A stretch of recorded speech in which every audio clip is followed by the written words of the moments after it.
Hello and welcome to the Bulletin with UBS on Monocle Radio. Each week, the sharpest minds and freshest thinkers in finance take you beyond the numbers and hype, right to the heart of the big issues of the day. This week on the show, we're kicking off a special season of programmes bringing you more Nobel Perspectives, insights from Nobel laureates in the economic sciences whose vast knowledge helps to inform UBS's approach to answering the big questions that shape our world. Now, we've been fortunate to feature contributions from an array of these storied talents on this programme before, and over the next 4 weeks, we have more fantastic insights from 3 such laureates, discussing first market volatility, and then reflecting on their own experience in crafting economic knowledge for the real world. We will hear from 2016 prize winner Bent Holstrom next time, but today we're starting with David Card and Daron Acemoglu. Canadian-American Card is Professor of Economics at the University of California, Berkeley, and jointly won the 2021 Nobel Prize for his contributions in the field of labour economics, notably his work on minimum wages. Daron Acemoglu won the Nobel in 2024, along with James Robinson and Simon Johnson, for their comparative studies in prosperity between states and empires. Acemoglu is Institute Professor at MIT. He covers institutions, technology, governance and more in his work, and has published seminal books like Why Nations Fail. On the agenda today, what are the forces that are contributing to the current volatility in geopolitics and economics? What's the role of institutions in shaping the response to those stimuli? And how can we look to the past to help navigate an uncertain future? Well, we start with Daron Acemoglu. It's a pleasure to welcome him to the programme. Daron Acemoglu, how do you view today's economic and societal uncertainty, and what broader forces, be they technological, demographic or structural, do you think are contributing most to the current sense of volatility? My assessment is that if we were to choose one word to describe our current situation, it would be turbulence. This is an unprecedented period of turbulence, in my opinion, because not just one, but 5 fundamental shifts are taking place, and each one, I think, is fairly unique in the context of at least the last 100 years or so. We have AI, which promises to affect everything, everywhere, all at once. We have demographic change that's leading to very rapid aging of populations around the world, especially in a few places. The US is not one of the most rapidly aging one, but US demographics will look very different in 15, 20 years' time. We have climate change, which will require deep adaptations, either in our energy system or in the way that we organize our lives in our cities, probably both. We have globalization and the global world order being remade with potentially far-reaching consequences, and democracy, which was the only game in town in terms of the aspirations of the people in much of the world, has gone into a period of retreat, and many anti-democratic movements are gaining strength and are also threatening to topple lots of the institutions that we have become accustomed to. So each one of those is major, and each one of them could completely change economic, social, and market volatility. And I think in some sense, I'm finding it surprising that markets are not factoring those things in. Do you see the role of institutions, businesses and individuals evolving in response to those shifts, particularly with the rise of AI and the unprecedented intergenerational wealth transition? Absolutely, 100%. All of these problems are at some level institutional, and the market reaction is entirely interwoven with that. Let me make that point first in the context of the changing global order and changing institutional balance in the United States. It is quite conceivable that US institutions will be very, very different, irreparably different in a couple of years' time than they were for the entire 20th century. And if that happens, it will have first-order financial and macroeconomic consequences. The US has been a huge beneficiary of the world trusting its assets and seeing its assets as safe and reliable. It's no coincidence that the global financial crisis, which originated in the United States, led to a huge inflow of funds into the US assets, treasuries, corporate debt, etc., because that's what people think is safe. Why do they think that? Because they trust U.S. institutions and the U.S. system. They think that debt of corporations will be repaid. The stock market is not up to shenanigans. The government will not default on its debt. And they also bank on U.S. courts functioning if something goes wrong. Most investors would dread having to deal with Chinese courts or Turkish courts, but they're not as afraid of American courts because they think those courts are not going to be bribed. Those courts are not going to side with powerful companies just because of their political connections. Well, all of those could be different. And if it is different, what will investors do? They may not do anything yet, because I think everybody's waiting for somebody else to act, so to speak. But in 5 years' time, we may see many people reduce the weight of U.S. assets in their portfolios, and that shift would have huge market consequences. AI, if indeed it fulfills a quarter of the promises that the industry is making, is going to be completely transformative. What will we get out of that transformation? That's an institutional problem. Institutions are going to determine who benefits, who loses, how unconstrained the more powerful companies and technologies would be. All of that is going to have fundamental consequences. Daron, what lessons can we draw from past periods of transformation to help navigate the complex changes underway today? History, even if we are living through a unique period, is our best guide, because we only can learn from these types of turbulent events from what has happened in the past. We have witnessed a lot of countries fail during such periods, which sometimes James Robinson and I refer to them as critical junctures, and we have seen many countries, including the United States, rise up to the occasion. For example, during the aftermath of the Gilded Age, when inequality had reached record high levels, political power had become concentrated in the hands of a few companies, and the industrial structure of the country was completely different. A reform movement that very radically changed the country and its future institutions took place, and it actually showed a lot of adaptability. So the hope is that we will have many countries show the same type of flexibility in changing their institutions for the age of AI, for the age of aging, for the age of climate change. But there is no guarantee. We live in a very polarized world. Social media has made everything more complicated, and AI is making everything more complicated. And how can individuals and organizations best position themselves to remain resilient and adaptable in the face of such rapid change? I think you have to start with a vision. You cannot say, oh, I'm just going to be adaptable and I'll bend with the flow. That's not going to work. It's not a recipe for success. So every organization has to ask itself several questions. What is our unique position, edge, commitment? How can we achieve that? How have we achieved that in the past? And what do we want to be in the future? My take on all of these situations is that companies that succeed are those that have a commitment to creating new goods and products and reorganizations that are different, that are revolutionary in some sense. And they have a commitment to their clients, present and future, and they understand, in my opinion, that they can achieve those by having talented people and furthering the capabilities, the expertise of their talented employees. So it's a human-centered approach. I believe the AI age doesn't change that. In fact, AI will be most useful for companies who are committed to creating new goods and services and who will try to do that by leveraging their talent. So if you are in that boat, I think you have to ask these questions and you have to start thinking about how you can retrain your workers or recruit new workers or motivate your workers to do that, and also have the management focus on these new things that you can do. Of course, there will be other companies that will use AI just for cost cutting, for other things. Some of them may make a little bit more profits, but they're not going to be revolutionary.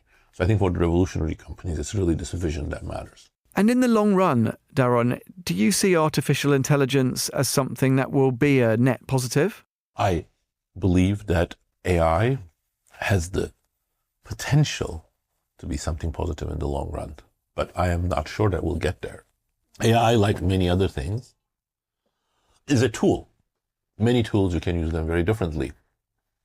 hammers are extremely useful for repairs and construction, but you can also use them to bludgeon people to death.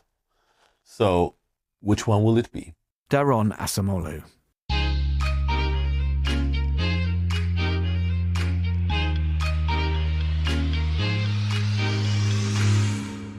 Next up, it's a pleasure to welcome the great David Card back to the show.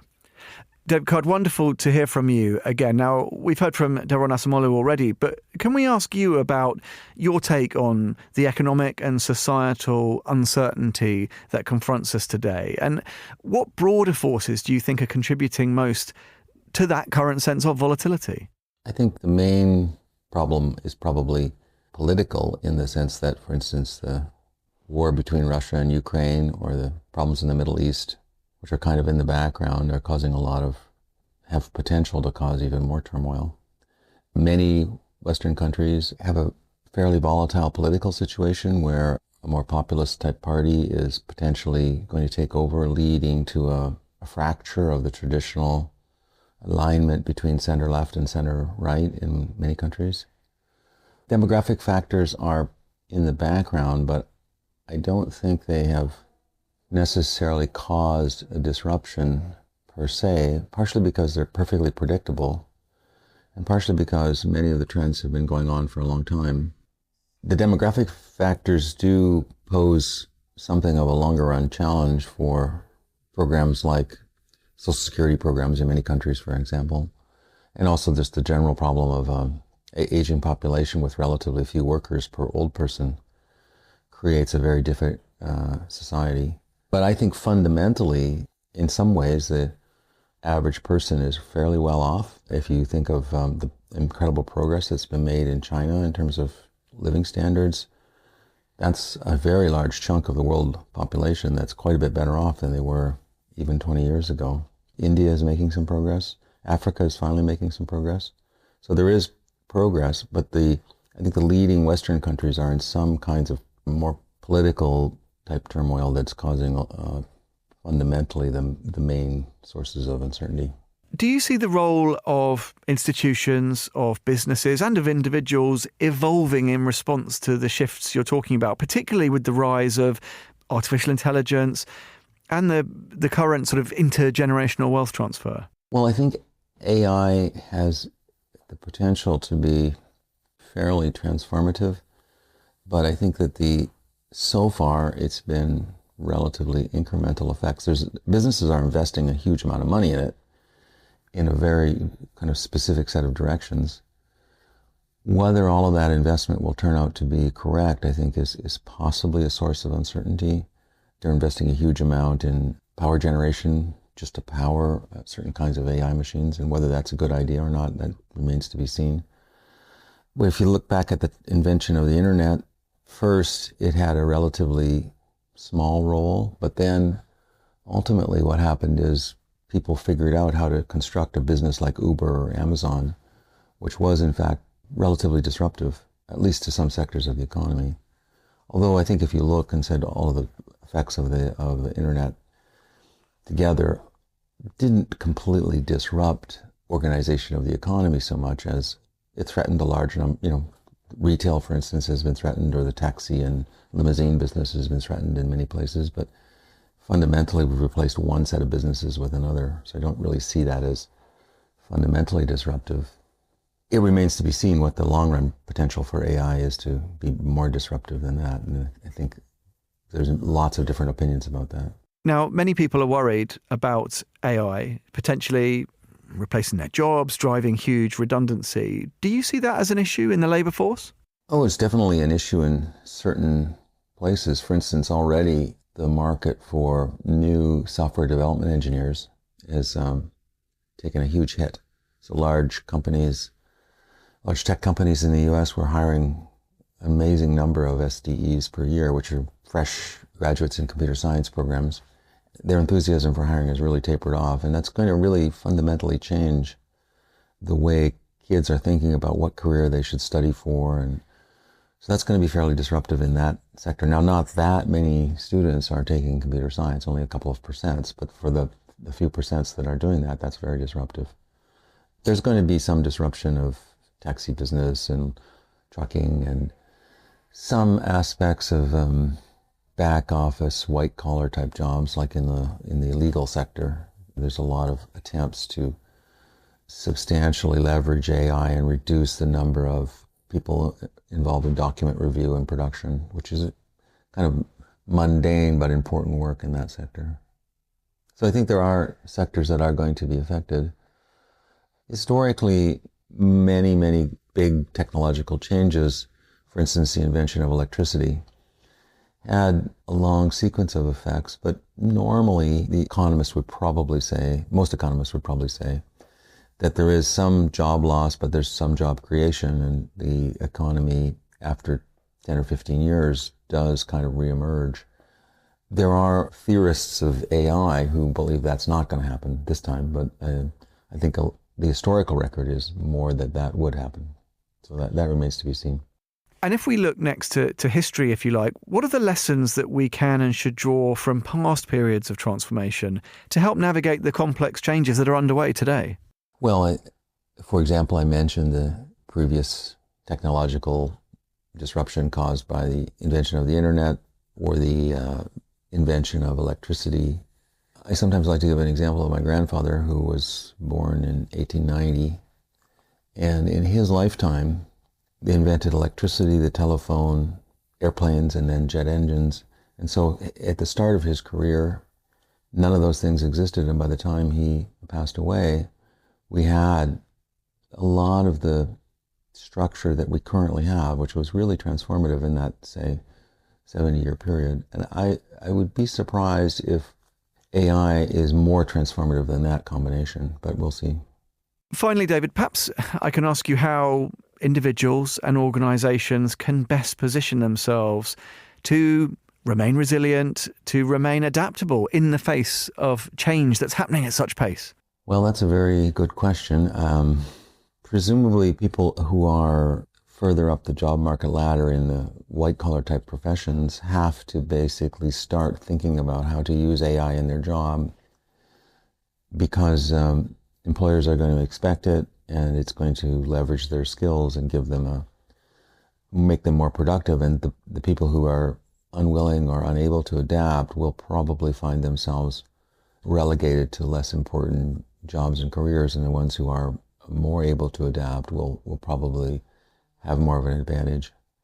I think a lot of what you might think of as upper income blue collar jobs, like electrician or plumber, those kind of jobs are actually looking remarkably good. So if you're thinking about what ideas to try and convince your children to pursue, I think some jobs that involve a combination of brain power and dexterity will probably be the most insensitive to AI, because at this point, AI can do some of the pure clerical tasks, but not very good. The robotics involved in trying to implement AI to do tasks like fix a machine or something we're nowhere there yet. So that, I think, it may end up leading to some re-ranking of occupational status and quality of life that goes with different occupations. The brilliant David Card, and before that, Daron Acemoglu. And that brings us to the end of this special edition of the programme here on Monocle Radio. Next time, we'll hear from Bengt Holmström, the 2016 winner of the Nobel Prize in Economic Sciences. We'll be here to share his take on an uncertain and volatile world. You can hear more from and find out more about the Nobel laureates that UBS seeks inspiration from by heading to ubs.com/Nobel. To listen again and discover more about Monocle's worldview, head to monocle.com. This is The Bulletin with UBS on Monocle Radio. I'm Tom Edwards. Thanks for listening.